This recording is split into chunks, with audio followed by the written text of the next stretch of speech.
Hey folks, with us today, Tim Leland, founder of T.ly, a link shortener with over 400k users on the Chrome store. Super happy to have you. Yeah, it's great to be here. Thanks for having me on. Awesome.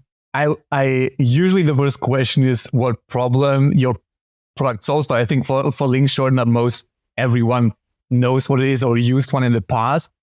What peaked out to me, you founded that by yourself, part-time, and it's a crazy competitive space. So how did you make the decision to go into that space, even though I guess it was crowded already when you started? So how did you make the decision to go into that? Yeah, good questions. To kind of go back to what you said originally about most people do know what it is that are technical, but I'm actually surprised every day. Somebody will say, "What do you do?" And I try to explain to them what it is, and they're like, "I don't know what that is." So that's kind of interesting. I tell them I build software.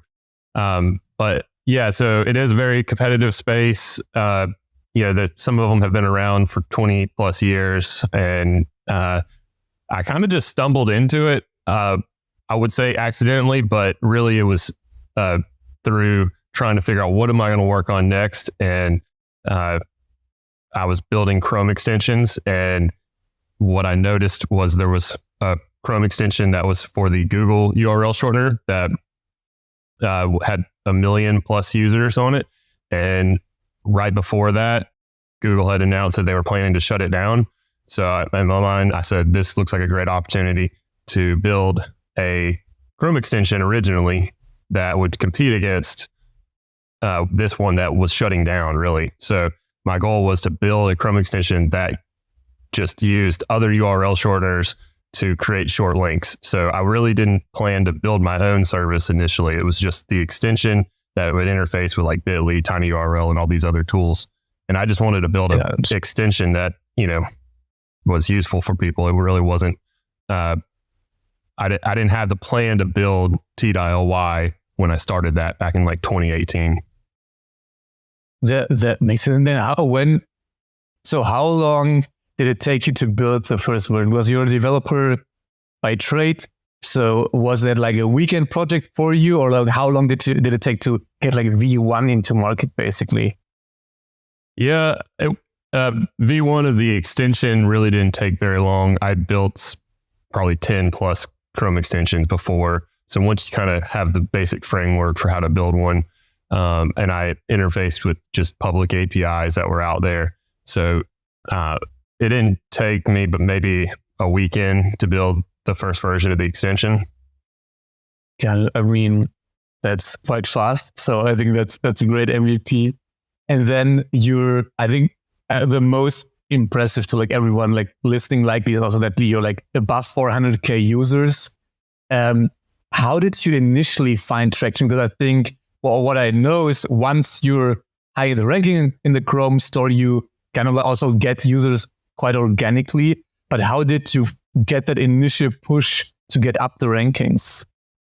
Yeah, so building an extension that does what it says it does. So, it creates short URLs. So that's like a big part, and very, very simple. It's, there's not a lot of like settings or setup. So somebody just installs it and then immediately gets to use it. That's kind of the benefit of it.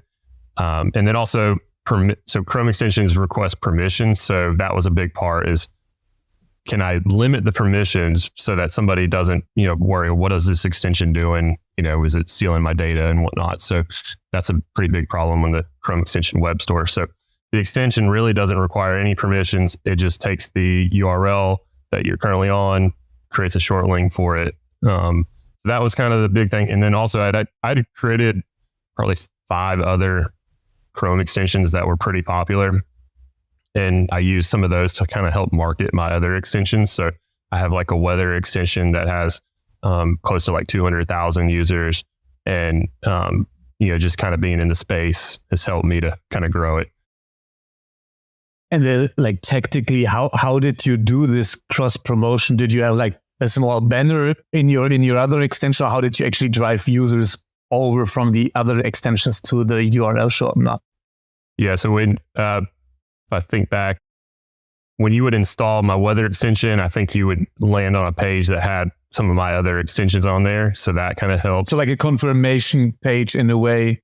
Yeah. So I would say, oh, check out some of these other extensions if you like this one.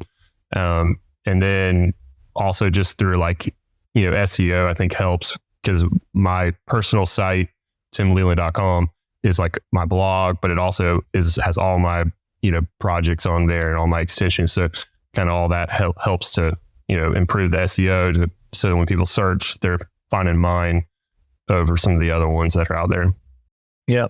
And then from this initial push to today was SEO and like Chrome store app optimization, which is like kind of SEO.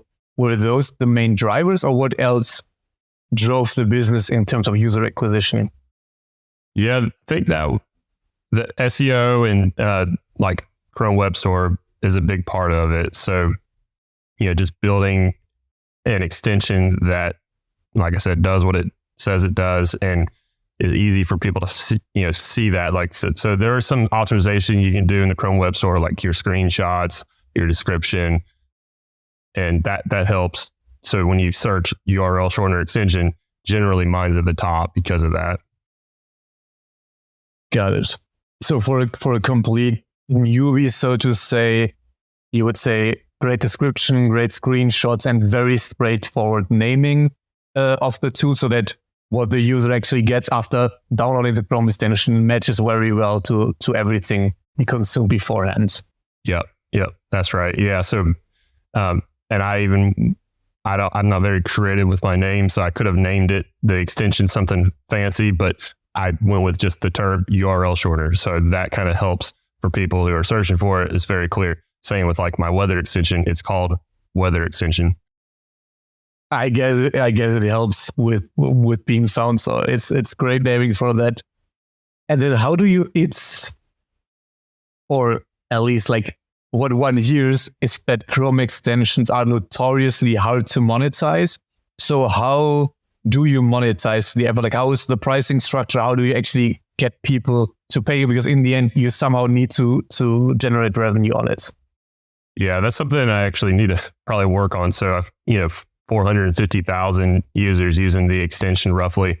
And my conversion rate on those is not super great, but yeah, so you can use the extension completely free to create short links. But when you install it, it prompts you to create an account. And then anything like if you want to customize the URL, set some additional things, add your own custom domain, all of those are kind of upsells. So from the extension, it's pretty much just, do the basic create a short link. But then if you want to do anything more advanced, like I said, custom domains, set the back half of the URL to be something you want it to be, set it so it expires after a certain number of clicks or a date. Those all require an account, which then requires a subscription after the free trial. And how much is the subscription then? Yeah, it starts at $10 a month. And I have like an annual plan that's a little bit discounted that is, more like a $5 range if somebody wants to sign up. And, there's a lot of people that want just a few links. They're needing it for specific, marketing reasons, whatever. So that kind of works well for them. And then do you already have like the persona who's typically is it like a marketing person, or is it, it's a huge user base. So is it very horizontal all over the place, or do you by now have like a very good feeling of no, most are actually like marketers and like real estate agents or whatever? Yeah, that's a hard question because I've tried to figure that out. Who signs up for it? Well, it's just such a variety of people. It's really anybody who needs to create, a short URL. That could be, a teacher, that could be a business doing a marketing campaign. A lot of people use it for like texting because, you're limited on the character length. If you need like QR codes and need to be able to track how many people have scanned a QR code, all those type of things, it's pretty universal. So any business that is promoting stuff online, sharing things, needs to be able to track it is a potential customer. But generally, like I'm more so targeting the smaller creators, smaller businesses than going after like enterprise. That's kind of been my approach is, okay, let me see, how many smaller businesses I can get. Not that I wouldn't take on a bigger business, but as I've been adding additional, more advanced features, that's where, some of these enterprise customers would be probably more interested to come over and use it. If you need to hire the right developers and ship fast, then React Squad is for you. A boutique agency that specializes in React and only works with fast growth startups. Get a 14-day risk-free trial and a transparent price of $95 per hour. Visit reactsquad.io to learn more. And you just recently in May, when you went full time, how did you come to that decision? Because in the end, it's like not an easy decision to make to go full time on a project that was like a side project for quite a while, even if it's successful. So what was like your thinking process on and to come to that conclusion, basically? Yeah, it's definitely a tough decision to make. I just, at one point I just decided, okay, if I double down and put all my focus versus just, nights and weekends type of thing, that I could see it potentially grow faster and get a lot bigger. And I also had a lot of new features that I wanted to build that, I could have built, it just would have taken me longer. So I'm really just saying, okay, I'm going to take a risk and put all my effort and energy into building it and just see how big I can get it versus, I might have been able to do it, but it might have taken me 2-3 times as long with the, keeping a full-time job. So, and also I've been doing, building side projects really since I graduated, college. I've built different tools, apps for the last 10 plus years. So I've been kind of having this in the back of my mind for a while and finally just decided, let me take a risk and go for it. And I guess at the end of the day, if it doesn't work out, I could always go back and get a regular job. But that's kind of where I'm at with that. That's amazing. And then are you working on that solo? Do you have like freelancers helping you out? How do you manage all that workload? Yeah, for now it's solo. And there's some support obviously with customers and then features and then marketing. So I kind of try to split my time between, all three of those things. So, if a new customer has a problem, try to jump in there and help them as quick as possible. Also, a lot of my new features come from them suggesting different things. So, so it's marketing is like the biggest thing that, everybody talks about, and it's probably the hardest for a developer. So I'm trying to spend more time on that than anything else and just really getting the word out. So some of these other tools have been around so long, they have tons of, backlinks, SEO stuff to where, people search and they find, the other tools.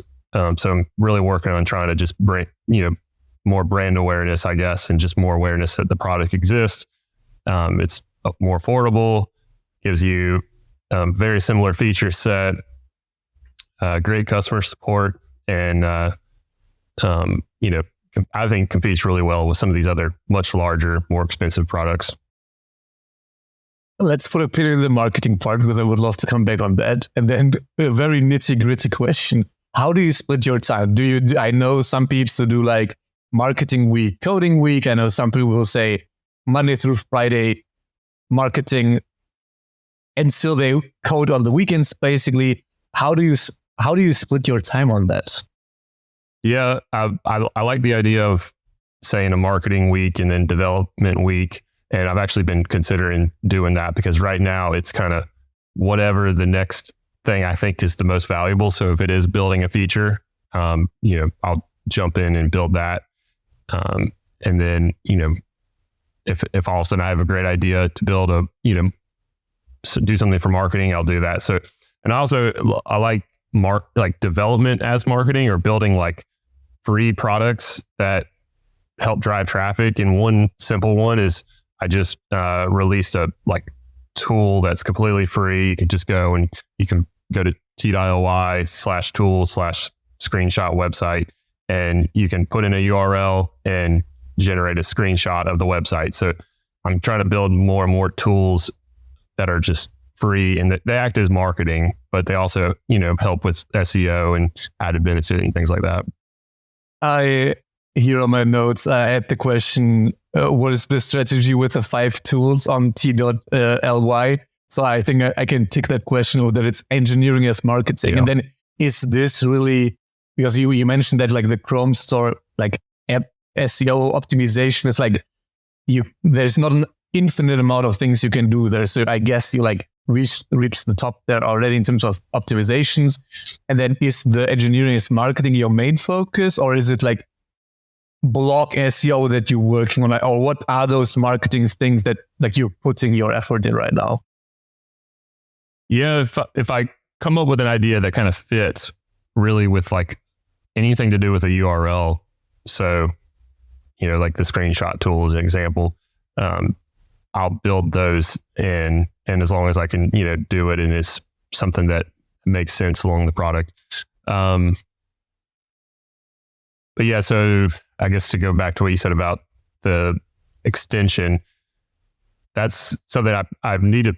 I have actually on my list is switch focus and actually go in and see what can I do to enhance it and make it better. I haven't really done a ton of stuff on it recently, so that's another one to do.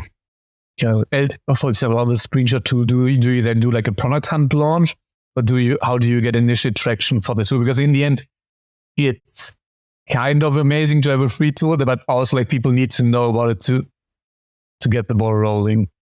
Yeah, well, that one, you know, I could do a product hunt launch, probably not. There's other free tools out there.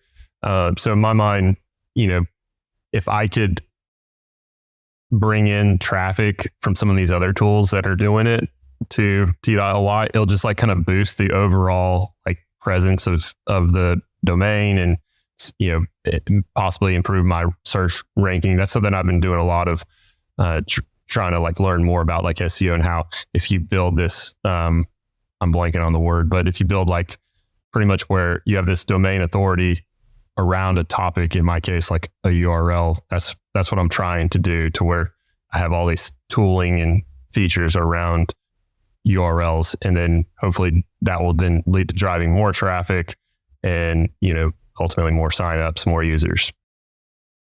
Makes sense.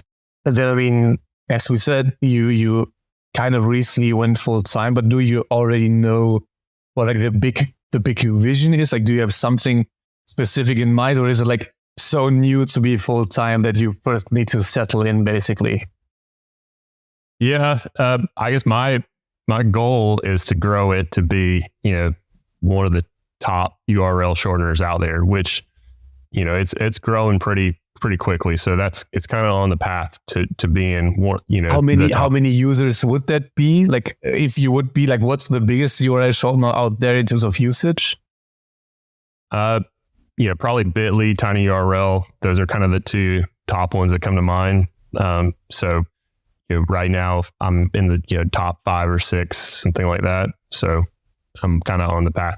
Now, some of the advantages I have is the domain is great. So it's, you know, I kind of promote it as the world's shortest URL shortener. So one of the benefits of it is if you create a short link on t.ly, it's actually short, versus if you go create one on TinyURL, it's like 20 characters long now, because, and some of that's just the age of the, you know, there's only so many URLs you can create that are short, and then you start running out of characters. So just in general, the domain being really short, the fact that I haven't been around as long, so I don't have as many short links on the service.